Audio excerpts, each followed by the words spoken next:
people are unjustly being put in prison and having their lives destroyed for choosing a substance that's, somewhere between coffee and beer.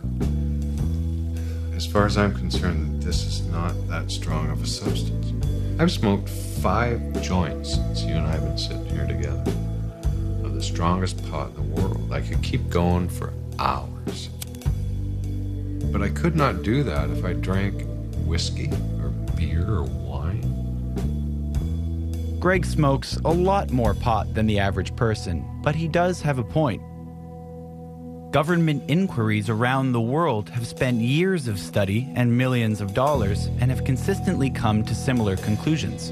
That the responsible use of marijuana does not pose a significant health risk, that alcohol and cigarettes are far more harmful overall, that criminalizing pot causes more harm than the drug itself, and that decriminalization is recommended.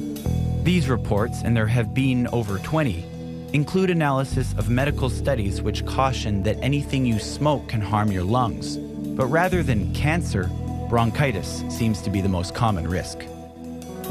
And recent studies have found that pot can make types of psychosis like schizophrenia worse for some people, but paradoxically can be used to treat others. For some, the medical benefits far outweigh the risks. Hey, all you Pot TV fans, how about all our extradition fans? I'm Michelle Rainey, and welcome to Michelle's Rant.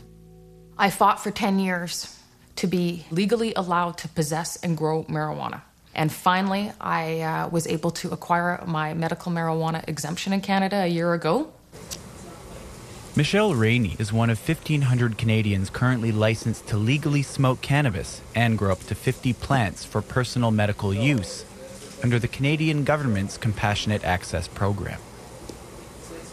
I have Crohn's disease, and I was diagnosed with Crohn's disease when I was 17 years old. The explanation of Crohn's is eat some glass and then try and go to the bathroom. The pain is excruciating. Cannabis calms my intestinal tract, so the pain of my diarrhea and my nausea is not as severe as it would normally be. She's been indicted for assisting Marc Emery in pushing these marijuana seeds to indoor grow operations in the United States. I am pretty confident that she would not be smoking marijuana in a federal prison in the United States should that happen. If I go to prison in the U.S., I will die. There's no ands, if, buts, or maybes. I will die.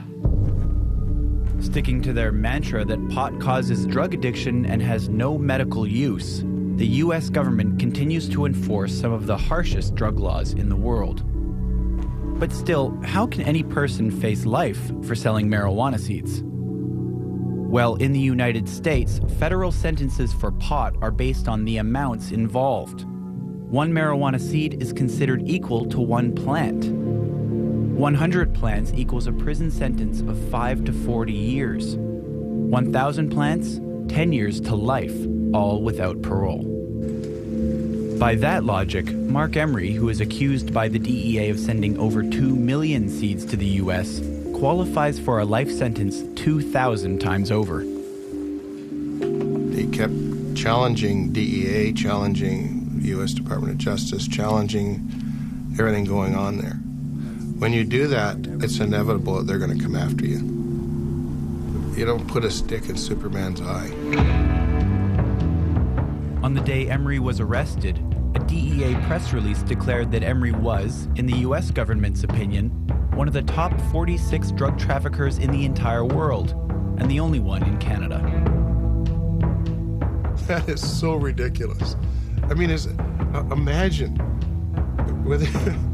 within the world, people are trading in tons of cocaine and heroin. And what's he doing? He's selling seeds. They said Emery is the biggest organized crime figure in all of Canada, and that I'm bigger than any other gang, including Hell's Angels and Triads. And of course, it's not even an organization. There's nobody but me. I had to wonder, what really makes Marc Emery such a high priority for the U.S. government? A clue can be found in that press release.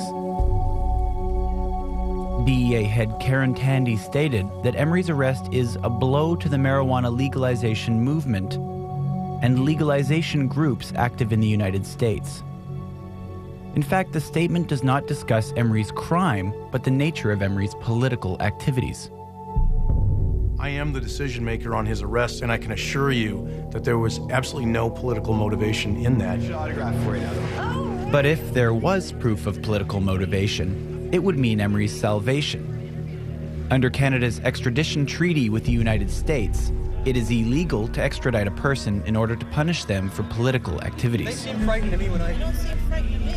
The question is, will there be sufficient evidence to convince a court of law that this is a politically inspired extradition request? Hundreds of thousands of dollars of Emery's illicit profits are known to have been channeled to marijuana legalization groups active in the United States and Canada. Drug legalization lobbyists now have one less pot of money to rely on. This entire statement is a political manifesto. It's an admission that they're after the guy for his political activities and not for his seed selling. That is clearly a good piece of cogent evidence, but just a piece. Let me be perfectly clear on why Marc Emery was charged. Violating U.S. laws, targeted because he's a drug trafficker. Did he fund the legalization movement? There is evidence to show that, but that's not why he was targeted. In every war, there has to be a price to pay for our enemies' malfeasance, and that means we have to make them pay. It's all ideology. It's just the United States can't stand the movement that I front, and they're trying to do everything they can to take that one person down. The one thing that I am certain about, beyond a shred of a doubt, that Marc was targeted because he's a political activist. On the political side, Canada and the United States are like best friends forever. So if we changed our law, it'd be very hard for them to support their laws. They had to send a chill. Marijuana does not impair... So they had to step in and basically silence the most vocal activist in Canada, and the only activist, this is what's important, the only activist who was an entrepreneur, who could make money. There's no benefactors in Canada other than Marc. People relied upon Marc. We must wage what I have called total war against public enemy number one in the United States, the problem of dangerous drugs. In the pot-fueled hippie and anti-Vietnam War era of the 70s, Nixon declared war on drugs and set up the Drug Enforcement Administration.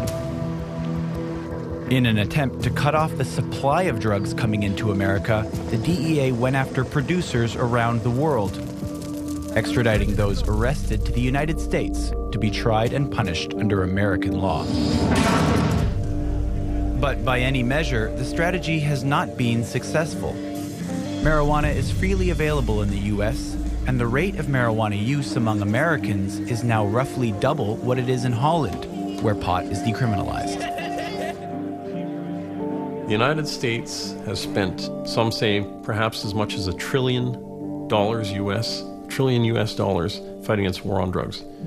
In Ottawa, Eugene Oscapella, a lawyer and criminology professor, runs a small, independently funded drug policy watchdog group. The United States now incarcerates 1/4 of all the human beings imprisoned on Earth. Punishment doesn't work. Just look south of the border. All you gotta do is look south, and you're gonna see a colossal failure of the prohibitionist model. Let's do that right now! We're here! We're high! Get used to it! We're here! We're high! Get used to it! While the U.S. government continues to play hardball, and Emery's case is a clear example of that, many other countries are backing off, especially where pot is concerned. Here in Canada, public support for the decriminalization of marijuana has been polled as high as 69%. This is the largest global marijuana march in the world today with 250 cities. We've got possibly 20,000 people here today. We smoke pot! We smoke pot! We smoke pot! To some extent, this trend has been stoked by Emery's relentless campaigns. I think they targeted Marc because Marc was putting his money into changing the laws. Now,